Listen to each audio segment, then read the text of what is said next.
L'Asdiqa, salam alaikum, bonjour ou bonsoir les amis. J'espère que vous allez bien partout où vous vous trouvez. En tout cas, c'est ce que je vous souhaite. Et pour le meilleur de toutes les situations et de toutes les circonstances, bien sûr. Bienvenue sur votre chaîne Bled Maghribia qui attend comme toujours vos encouragements qui nous font beaucoup de bien et dont nous avons bien besoin. Mais abonnez-vous pour rester très informés, restez branchés avec nous pour recevoir les dernières nouvelles de votre chaîne. الأصدقاء نتمنى تكونوا بخير وعلى خير أينما كنتم. أهلا وسهلا بكم ومرحبا بكم في قناتكم.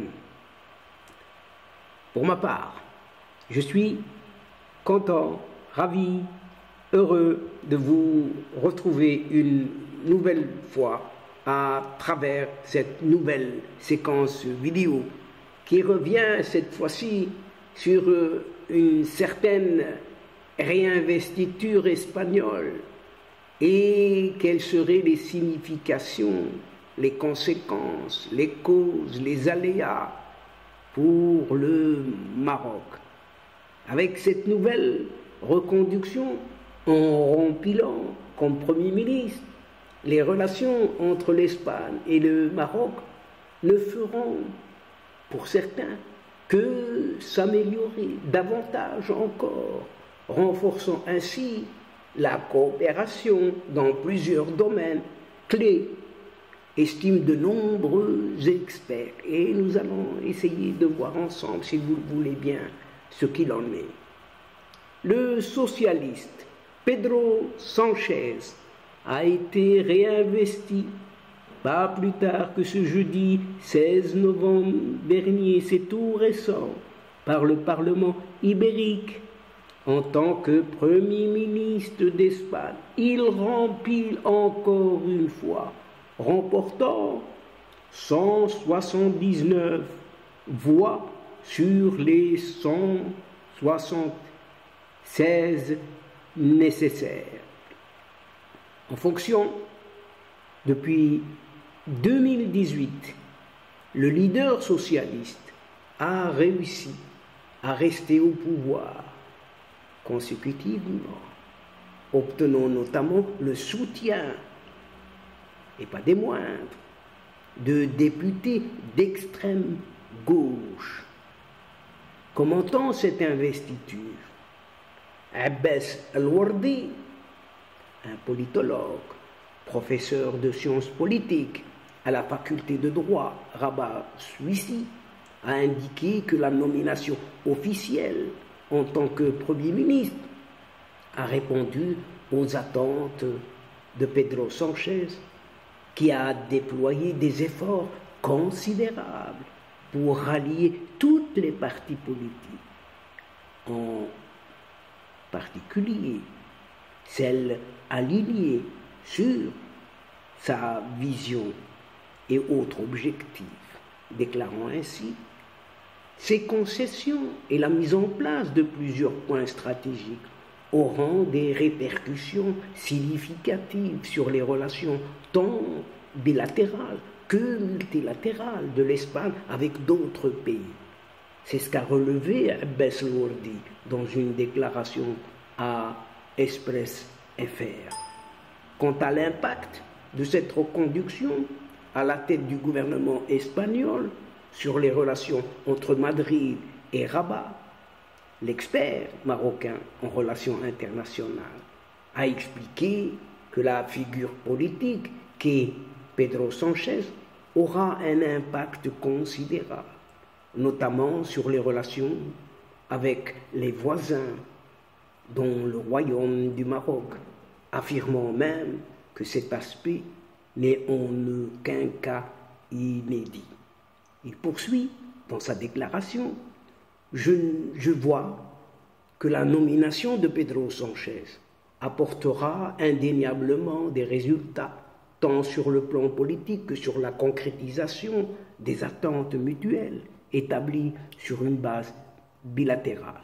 L'avenir révélera une série d'attentes, notamment en ce qui concerne la candidature commune de l'Espagne, du Maroc et du Portugal pour cette fameuse Coupe du Monde 2030, qui demeure une priorité partagée entre ces nations. C'est ce qu'a poursuivi Abbas Al-Wardi. Pour ce spécialiste de la chose, cela implique un travail considérable de la part des parties pour garantir la réussite de cette relation. Il s'agit notamment de consolider les bases, telles que le maintien d'un dialogue constant, la concrétisation de projets reposant sur la confiance et l'échange de points de vue. Rajoutons également, ce faisant, nous pourrons assurer la continuité, l'efficacité et l'efficience de cette relation. C'est ce qu'a ajouté Abbas Al-Wardi, ce politologue, professeur de sciences politiques. Par ailleurs, Abbas Al-Wardi affirme que Pedro Sánchez jouit déjà de la confiance du Maroc. Il est également important de souligner, dans ce contexte, selon toujours ce politologue, Abbas Al-Wardi, que la relation entre le Maroc et l'Espagne est historique.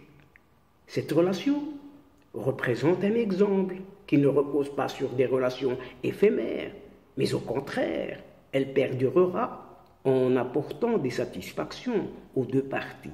Mais en avant, ce politologue marocain, professeur de sciences politiques, rappelons-le.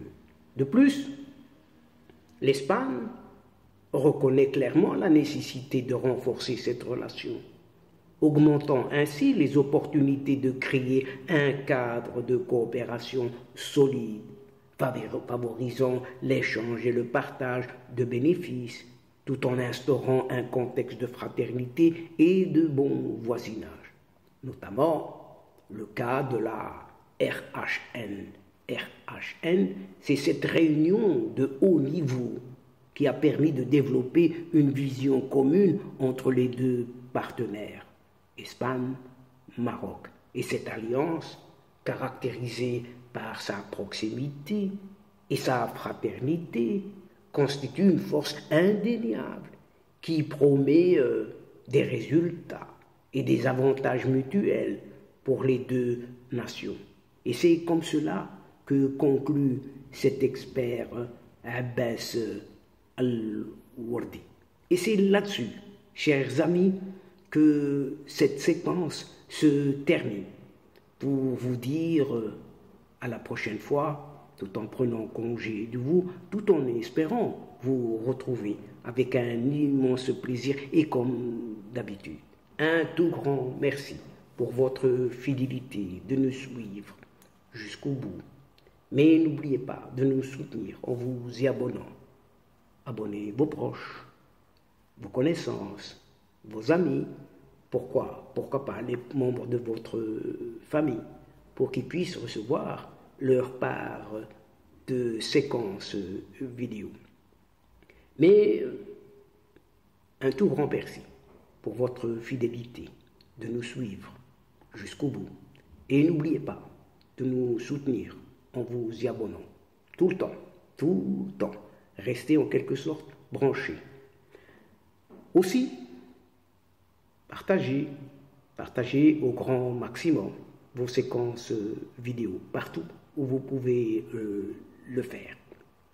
الأصدقاء وصلنا إلى نهاية هذه الحلقة، وقبل موعد آخر للمرة القادمة إن شاء الله لا تنسوا الاشتراك لتصلكم الفيديوهات أخرى، ونشكركم كثير الشكر على مشاركتكم للمتابعة. L'instant est arrivé juste pour vous dire au revoir les amis. الأصدقاء السلام عليكم ورحمة الله وبركاته. À la prochaine fois et à bientôt. إلى اللقاء في حصة أخرى إن شاء الله. مع السلامة.